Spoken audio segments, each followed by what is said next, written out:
So, at the request of a subscriber, I started this thing called Lakes 101, trying to impart what I know about how to fish lakes to make the transition easier for other fishermen.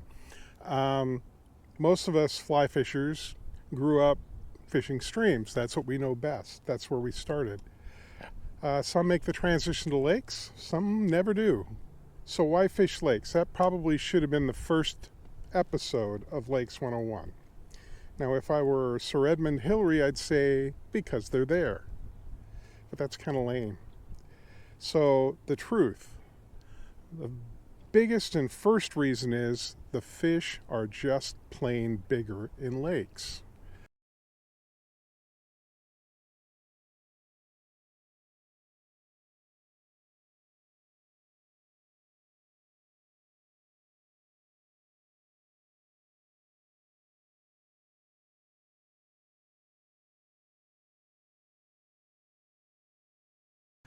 This year, I have caught 3 dozen fish over 5 pounds, with my biggest being 10. How many people can say that about the streams they fish in 1 year, or even in a lifetime? And I'm excluding steelhead here. The other reason is because I'm getting older. Now, legitimately, that's not why I started fishing lakes. I was encouraged by a fly shop owner to fish a set of eastern Washington lakes, and that's where my addiction began. But one of the things I've noticed is I'm not splitting my time between lakes and rivers anymore. It used to be I'd fish about 90% rivers and streams and 10% lakes. Now it's the other way around. And the simple reason is I'm getting older. And when I was young, I was very athletic, had great balance and agility. I could pop rock to rock. I was very good at it. Um, as you get older, you get a little heavier. That athleticism goes away. For me, I have neuropathy in my feet, so my balance is shot. Not only that, but when I was younger, even as agile as I would take a header every now and then and wind up, with some pretty hard falls on rocks. And enough so that sometimes I would just lay there for a little bit to determine if I'd broken anything. I can't really sustain that kind of damage anymore. So that's one of the reasons I don't fish streams as much, especially wade fishing. What fishing I do anymore is pretty much from a boat, which is what I'm doing here on lakes. When you're fishing lakes, there's no real risk of physical injury out here.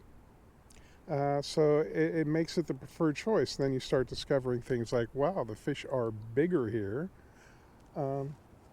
Yeah, that's why I fish lakes, and why I think maybe you should fish lakes. So, after you watch this episode, I'm hoping you pick up the other episodes of this series and get yourself out on a lake. Get the equipment you need, either a float tube or, like with me, I've got a pontoon boat here. And get out here and join me. It's a lot of fun. And it can really extend your the length of your fishing career. Because when you get older, taking those hard spills on the rocks, it just isn't in the cards anymore.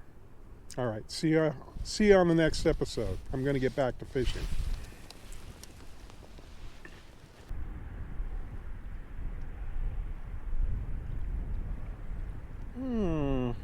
There's a fish. Okay, it's going to be interesting to see which fly it took. Let me turn the motor off. Let my other line sink out of the way.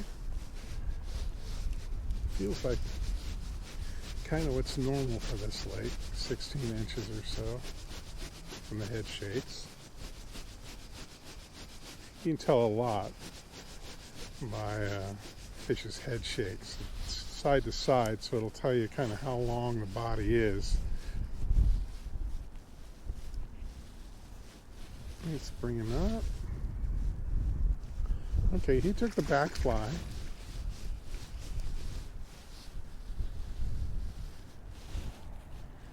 I have a black leech with a silver whirligig on the front of it.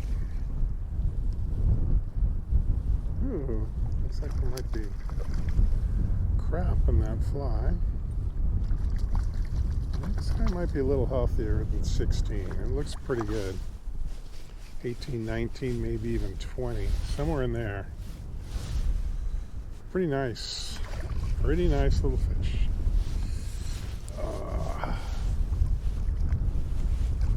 Ooh, wind's got me.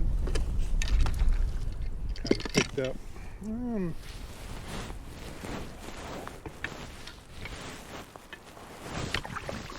Got her. Now here's the great thing about this fish. This is kind of an average for this lake. What a nice average to have. This would be a monster out on the stream, and here it's just an average fish.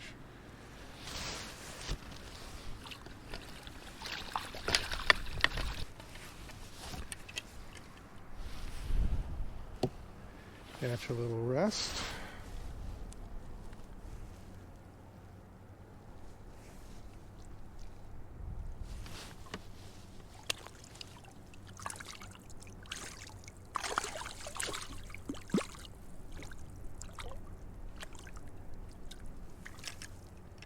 Okay. All right, she's ready.